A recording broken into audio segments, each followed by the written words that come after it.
Bonjour Frédéric, toujours de bonne humeur. On commémore en ce moment le 100e anniversaire de la disparition d'un grand compositeur français, Debussy.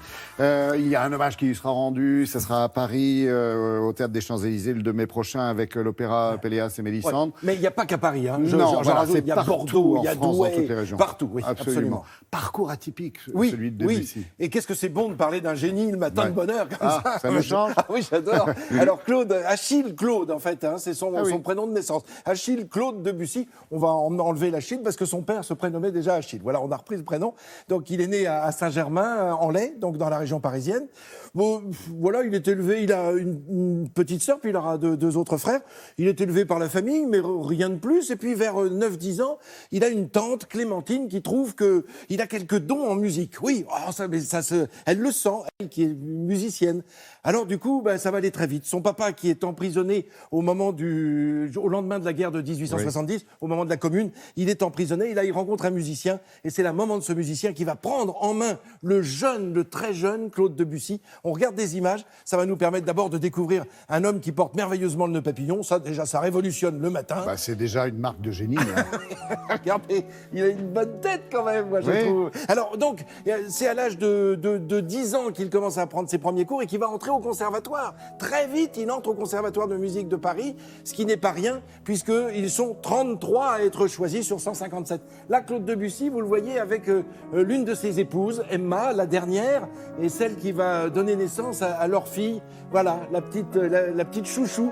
En fait, il s'appelle Claude, on l'a bien compris, sa femme Emma, donc la petite s'appelle Claude Emma, puisque Claude est un prénom mixte. Donc, elle aura 10 ans, hélas, quand il va disparaître, on le voit là pensif, mais surtout compositeur, on lui doit la mer, vous le rappeliez, Péléas et Mélisande. Ça a été un tollé incroyable à l'Opéra Comique. Les jeunes étaient au balcon en disant « Debussy ». Ils le soutenaient à fond. Et en bas, à l'orchestre, devant la scène, à l'orchestre. Eh bien là, il y avait les plus anciens qui disaient « Mais ils sont en train d'accorder leurs instruments ou quoi ?» Non, ils avaient déjà joué une partie. Un son qui changeait de ce qui avait été présenté. Oui. On a vu la main de Debussy là, qui était avec cette partition. Il est avec Éric Satie, là, à droite, sur votre écran, et le Bouddha qui veille. Et puis, on le voit ici avec Stravinsky. C'est dire si, évidemment, il a rencontré les autres musiciens. Il a croisé Liszt, il a croisé Verdi, et puis on le voit là chez Ernest Chausson en train de jouer du piano. Alors, on lui doit aussi la mer, évidemment, je le rappelais tout à l'heure.